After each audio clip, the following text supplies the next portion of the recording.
California law will make it easier for people to keep their personal information off the internet. The governor just signed the bill last week. On Your Side's Christine Lazar joins us now to explain how it works. This can be something that, you just order something on Amazon and your address can be out everywhere. Yeah, I mean, these data brokers make a lot of money selling your personal information, and it can be a nice thing in that you can have ads that are more targeted to you, but you can also have scammers then that take that information and use it against you, right? So SB 362, known as the Delete Act, requires data brokers, those are the companies that store and sell your data, to register with the California Privacy Protection Agency, which will enforce the law when it goes into effect in 2026.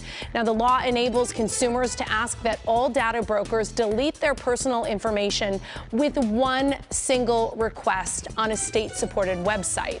Right now, consumers who wish to do this have to go to each data broker individually, and that can be very time-consuming because, get this, there are about 500 data brokers registered with the state of California. Data brokers keep and sell data such as addresses, phone numbers, email addresses, birth dates, your spending habits, your social media, even where you work and who your family members are. Now, the law is aimed at giving consumers greater control over their personal information, but it's also to better protect them from scammers who are also using this data to find and target their victims. So it really creates a one-stop shop for cybercriminals and fraudsters to find out more information about you, which might enable them to make a better scam or a better fraud or get you involved in something where you give up your money or other information in a much easier light. Yeah, getting you to let your guard down. Now, not everyone is in support of the new law. Advertisers use data brokers to better target their ads. They say consumers will now miss out on a more personalized online experience. They also say small businesses will be hurt by the law because it will be even harder to compete with those bigger retailers.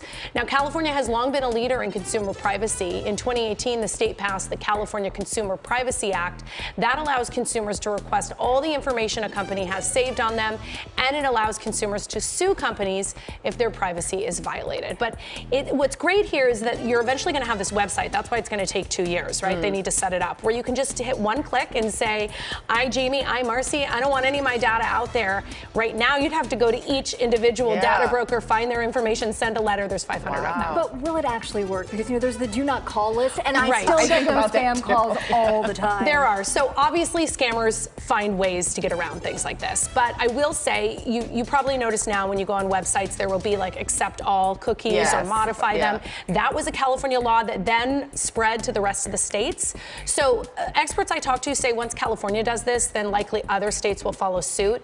And once you have a more unified effort, then it's easier to, like obviously the FCC now is going after robocallers far harder than they did 10 years ago. Oh, you mean your car warranty isn't really coming up? You know what? They just find those ones, billions of dollars or millions, I don't know, lots of money, and that's why we're not getting as many car warranty. Now it's, I think, your student loan, right? Oh, yeah, right, that's right. Even though I don't have a student loan. Right. Exactly. But data brokers would let them know that, right? Exactly. Christine, thank you. Thanks.